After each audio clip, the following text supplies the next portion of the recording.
fé é a chave mestra da ciência do sucesso. Por Napoleão Hill. Se vocês tiverem fé do tamanho de um grão de mostarda, poderão dizer a este monte, vá daqui para lá, e ele irá. Nada lhes será impossível.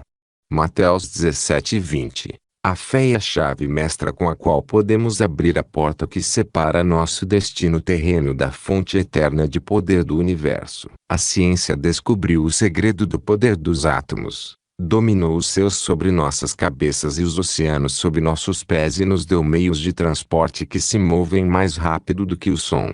Mas a ciência não explicou o inexorável poder da fé. Acho que sei um pouco sobre o assunto da fé aplicada, que aprendi não pela teoria nem lendo um livro, mas pela observação e experiência. Deixe-me contar como encarei a primeira grande oportunidade de testar minha fé. Quando era jovem, eu havia concluído uma entrevista de 3 dias com Andrew Carnegie, filantropo e fundador da United States Steel Corporation. Na época, Carnegie era o homem mais rico do mundo. Ele havia me encarregado de ser o autor da primeira filosofia prática de realização pessoal, mas vinculou a incumbência à condição de que eu deveria dedicar 20 anos à pesquisa e a me sustentar sem o apoio financeiro dele. Tentei desesperadamente recusar a tarefa, considerando que eu não tinha os fundos necessários para me manter durante 20 anos de trabalho sem lucro. Não tinha escolaridade suficiente que justificasse aceitar tamanha responsabilidade e,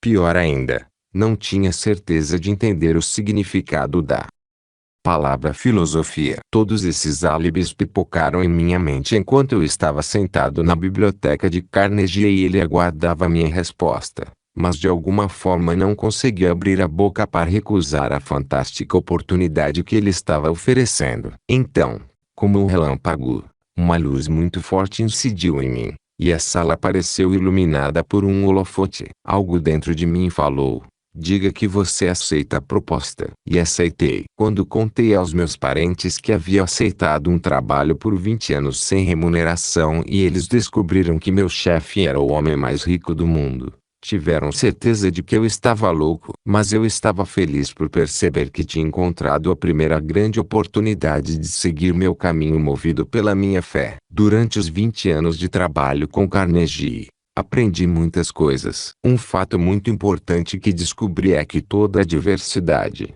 todo fracasso, toda frustração e toda situação desagradável de nossas vidas traz consigo a semente de um benefício equivalente. O Criador assegurou com sabedoria que nada de valor pode ser tomado de alguém sem que algo de igual ou maior valor seja disponibilizado para ocupar aquele lugar. Procure o quanto quiser, você nunca encontrará a verdade mais profunda do que essa. Traz um fato que consola e afasta dos abismos do desespero quando você está tomado pela aflição, desde que você seja movido pela fé. Durante os anos de pesquisa e organização da ciência do sucesso, fui atingido por nada menos do que 20 derrotas enormes, que trouxeram com elas gloriosas oportunidades de testar minha fé. Se não fosse o conhecimento revelado por essas derrotas, a filosofia da ciência do sucesso não poderia ser concluída durante minha vida. Talvez a maior bênção que eu tenha recebido por meio das minhas experiências de derrota tenha sido a descoberta de que rezar pode nos guiar,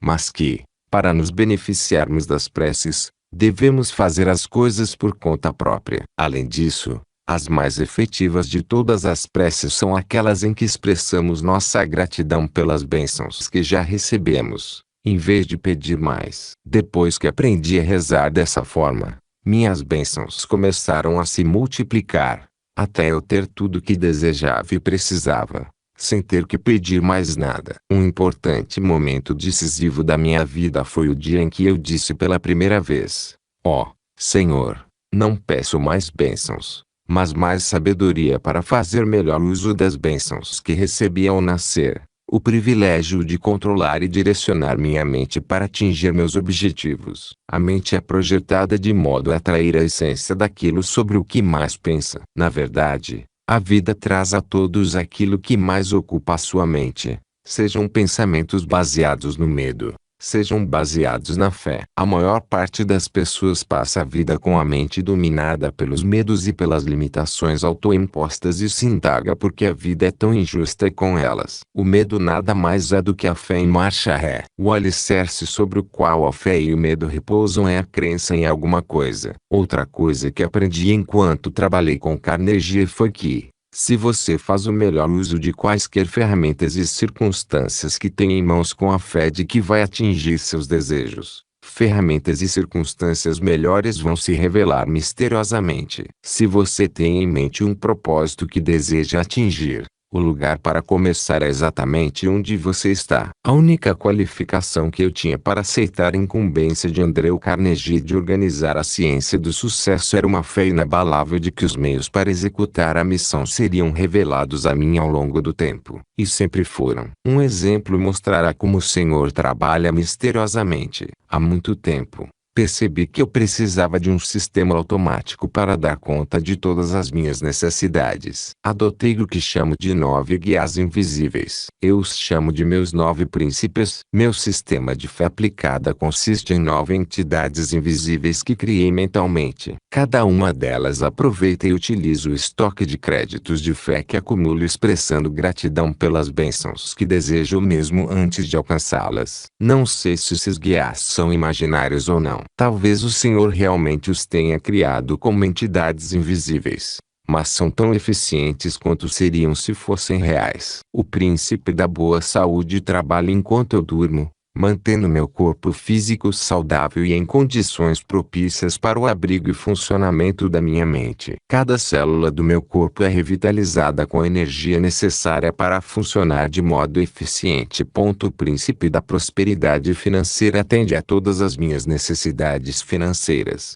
me inspirando a fornecer serviços úteis na proporção necessária para suprir minhas exigências. Apesar de eu ter nascido e crescido na pobreza, minhas necessidades financeiras não são mais uma preocupação. São supridas automaticamente, me livrando das preocupações com dinheiro. O príncipe da paz mental mantém minha mente sempre livre de coisas que causam medo e preocupação, condicionando-a, assim, à expressão da fé. Os princípios da esperança e da fé são gêmeos. Trabalham juntos para me manter ativo nos deveres que enriquecem minha vida e me ajudam a enriquecer a vida de outros por meio dos livros que escrevi e dos conselhos pessoais que tenho o privilégio de dar a muitos dos meus amigos. Ajudam-me a enxergar um final feliz para todo empreendimento, mesmo antes de eu ter um objetivo. Ainda mais importante, a esperança e a fé juntas funcionam como a chave mestra com a qual posso abrir a porta para a inteligência infinita a fim de cumprir qualquer propósito que queira. Os princípios do amor e do romance também são gêmeos. Mantém meu corpo e minha mente jovens e revestem todas as minhas atividades com o espírito do amor,